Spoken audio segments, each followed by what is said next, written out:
I'll admit that gaming phones don't really do a lot for me, and they accept my gaming addiction was Subway Surfers, Pokemon Go, and they're gone but never to be forgotten, Simpsons Tapped Out.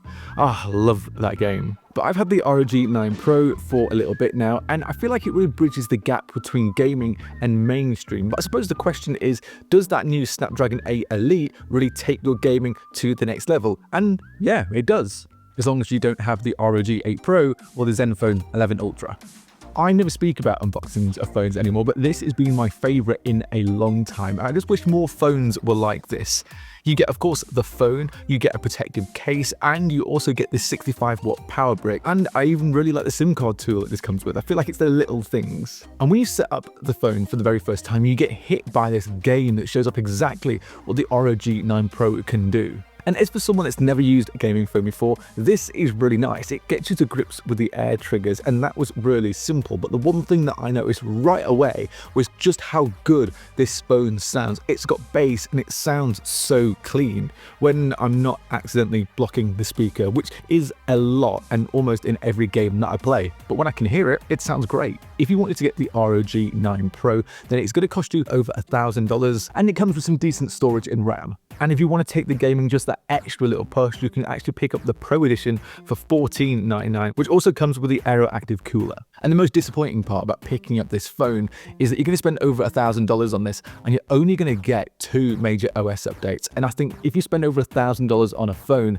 you at least maybe want 3 or 4. So I think that is pretty poor. As I mentioned before, for someone that has never used an ROG phone before, I actually love the whole feel of this. And it feels like it pretty much replicates a console when you go into that Armory Create app. It reminds me a little bit of my PS5. It has this really nice ambient music, there's a game library, and it even calls the settings menu a console, and it does make you forget just for a second that you're using a phone. You even have these anime play games like Aero Invaders, which by the way is definitely not Space Invaders, and it lets you play these games on the back of the phone using the 648 LEDs, and you even get some really cool 8-bit music to go along with this. It's quite niche, but it's actually really fun. I also really like the anime vision that comes on the back of the phone with the LEDs, so you can have it set up so it can show you the name of who's calling you, it can show you the battery, the time, it can even show you how long you've been taking a video for on the back of that phone as well. Again, it's these little added extras that kind of make you forget you're using a phone.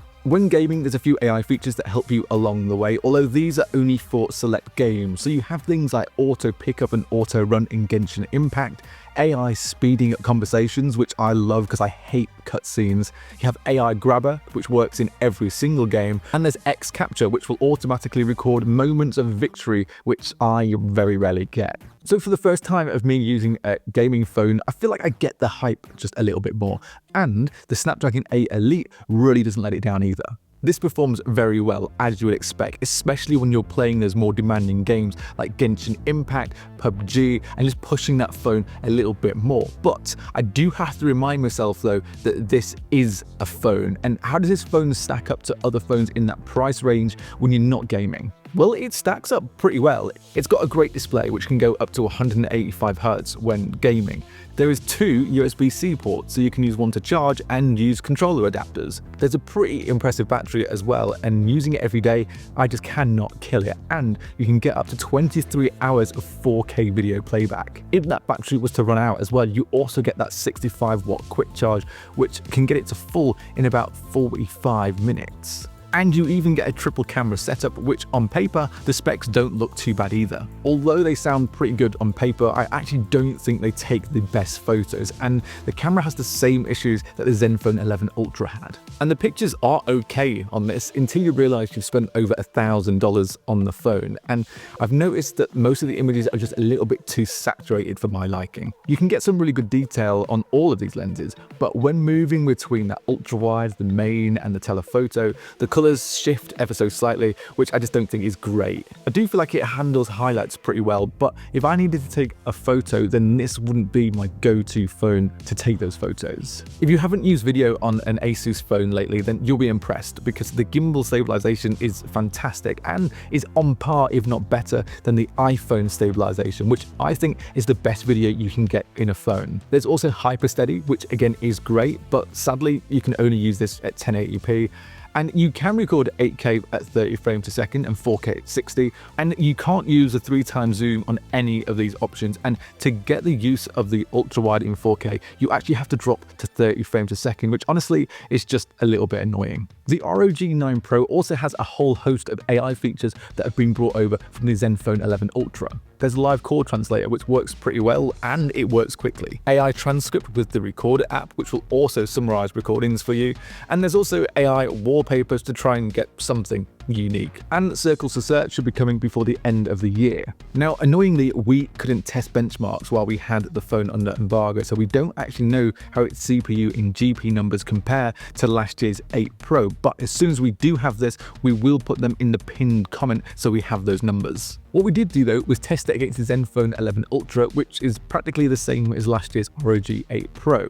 To test it out, we used Genshin Impact at 60 frames per second capped and PUBG Mobile at HDR settings with extreme 60 frames per second as well, and both of these were set to performance mode. And the main reason we did this was to see if the Snapdragon 8 Elite does help with the gaming performance. PUBG and Genshin Impact only had subtle differences in performance, and they both tend to be locked in at around about 60 frames a second on both phones, and when they both dropped to very similar lows. Upgrading to the Snapdragon 8 Elite doesn't make a huge difference to the maximum frame rate you'll get when playing those most demanding games, but there were far fewer janks and lower jank durations with that Snapdragon 8 Elite. My takeaways from this phone are that it is a great gaming phone, especially for my first experience with one, and if you have an older ROG 7 or 6, then it's probably a really good upgrade, maybe for the battery life alone, and definitely future-proofing for the Snapdragon 8 Elite. And while I do think it is a fun phone, I'm not sure that I'd want to use this as my daily phone. This is mostly because I think those cameras let it down ever so slightly,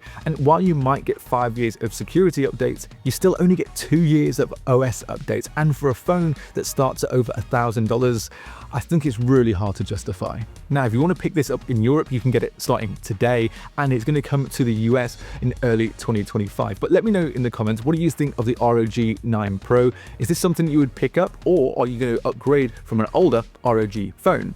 Before you head off, make sure you subscribe to the Android Authority YouTube channel, and if you do that, then I'll see you in the next video.